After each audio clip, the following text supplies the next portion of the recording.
Is fasting obligatory upon all Muslims, or is there a distinct group that Allah refers to when it comes to fasting, in the month of Ramadan particularly?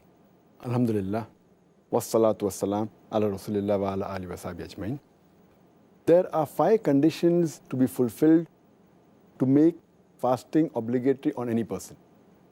Number 1 is he or she should be a Muslim. Number 2, the person should be sane. Number 3, he or she should have reached the age of puberty. That means he or she should be an adult. Number 4, the person should be healthy. Number 5, the person should not be in a state of traveling. He or she should be settled.